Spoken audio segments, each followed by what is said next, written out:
Hello, I'm Patricia Gras. Welcome to Passion Time. I'm with one of the members of Windsync, a quintet that is extraordinary. They're a classical music quintet. Emily Tsai is here. She's one of the members who's not from Houston. She lives in DC, but this group started out in Houston through Rice University, at Rice University. She joined in 2015, and it's great to have you with us. Thank you. On Passion Time. Thank you. And the first question is, what is your passion and how are you living your passion? Yeah, well, my passion is playing chamber music, specifically chamber music. I think that I just feel so alive when I get to do an intimate concert with colleagues that I trust, and then we can share that excitement with an audience. It doesn't really matter what kind of music we're playing as long as we're all in it together. And just having that smaller group really makes it seem like you have more control over the product, you have more say, everybody has an equal say in how you present the product. And it just makes it so fun to collaborate. So. I know, that is fun. And I wonder what it feels like to be around 4 other people all the time. Is it more like a brotherhood or a sisterhood, or how would you describe it? Like a posse? Oh, no, well, maybe not a posse. Well, it's definitely like a family. Right, like we're all basically married. Well, we're basically married to each other, or siblings, however you want to call it. Yes, we spend a lot of time together. In fact, this past winter, we did basically a 2-month tour together, where we were constantly together for 2 months, and in a minivan. We drove from concert to concert across America for 2 months. And surprisingly, it was good. It was a fun time. And we really got to know each other very well. There were some like, okay, I need my space. But for the most part, we had a lot of fun and we got a lot of stuff done and performed quite a lot. 30 cities. How do you deal with conflict? Conflict, it doesn't actually happen that often in this group because we all get along quite well. Right. But when it does come up, we're all professionals. We have all gone to music school, and in our schooling, they teach us how to react with or interact with other people. So when conflict does arise, it's not like anybody storms out of the room or anything. Okay. We don't raise our voices. No insults. No insults, no. We just very calmly say like, okay, I disagree with that, and we explain, and then we say, let's take a break on this, and everybody sleep on it. We'll come back tomorrow, and usually that. I wish more people would get along this way. It's called respect and common sense. Yeah. Now, Emily, you told me that your family is from Taiwan. Yes. And I have to ask this question because you play the oboe, but you also play the auxiliary instrument. You said the horn, the English horn, and you also play the violin. So the first thing that came to my mind is, you've got a tiger mom. Oh yeah, could you tell? Yes, so I do. I have tiger parents, I would say. My sister and I both started instruments when we were very young. My sister played piano.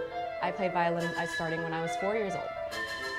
And my parents were very, very passionate about us learning instruments. My mom is a pianist, not professionally, but she played piano. My father played the French horn, not professionally either, but they just really love music, and they believed that classical music, first of all, gives children a sense of, routine and discipline, and doing this thing every day and dedicating yourself to something actually increases your brain capacity for learning. So they really wanted us to have something we can learn and focus on and get better at, see improvement over time. So they made me practice quite a bit. Is your sister a professional musician as well? No, she's not. She's actually a clinical psychologist. Okay. Yeah, she's currently Probably a very good one. Yes, she is. Because you have developed your brain so well that you're marrying an aerospace engineer. And I'm sure she said she's not going to be a tiger mom. You said you're going to be a leopard. I promise. You're going to be a leopard mom. I'm going to be a leopard, just slightly smaller. Did you ever feel burnout? Because one of the criticisms of this type of discipline is you start so early, you get burned out. How did you avoid that? So I actually wanted to quit music when I was younger. And I felt that kind of burnout when I was in junior high, actually. Okay. My parents, of course... Well, you started at 4, so... Oh, yeah, exactly. But my parents didn't let me, and actually I thank them for that, because as a child, you don't really know what's good for you. You don't really know what you want. And in hindsight, I'm so glad that they didn't let me quit. Another point that I felt a little burnout was when I was in college, because I did a double degree in music and ecology and evolutionary biology. Again, because of my parents. Oh, my Lord. They were actually very worried that I was going to do music in college, because they're not musicians, they're engineers. My sister and all my cousins are doctors, basically. So they wanted me to have a backup.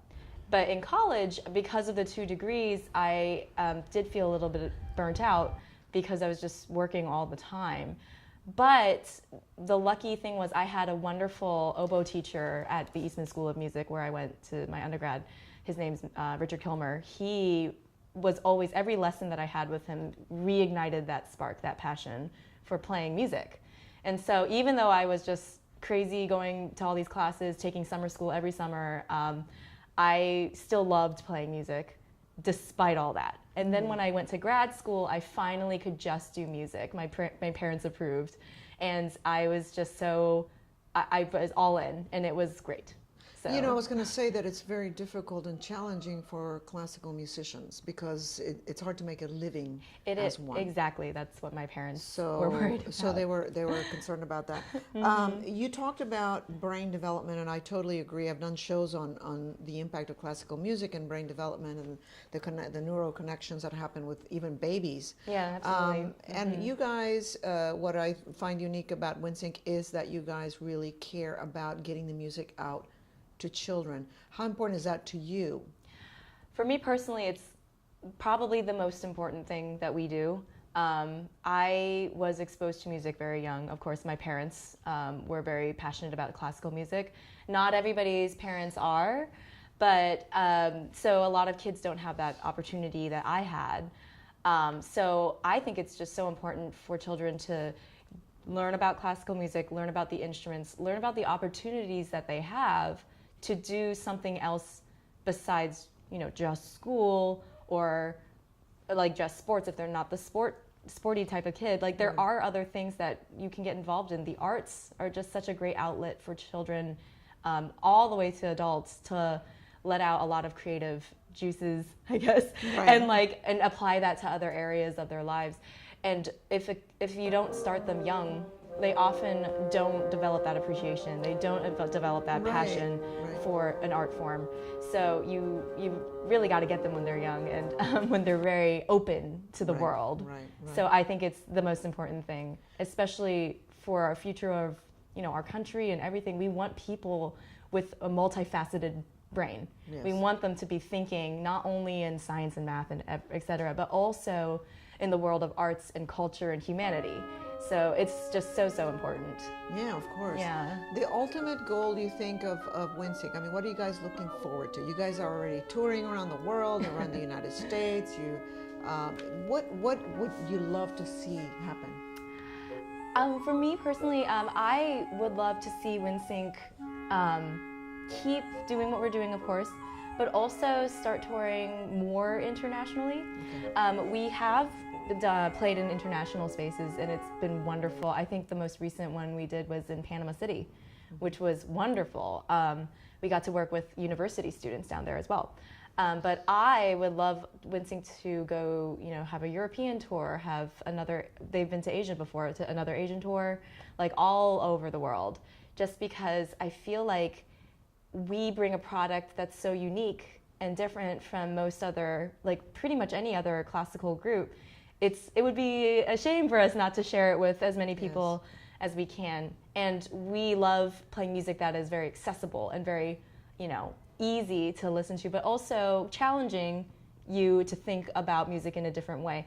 So I think we would appeal to audiences around the world. And that's awesome. One of my goals for Windsync. So. All right, Emily Tsai, thank you so much for joining us. Of course. And congratulations on your future marriage. Oh, thank you very much. And may it be full of life and music. Thank you so much. And make sure you check out Windsync, check out their website, to go to their concerts. They're amazing.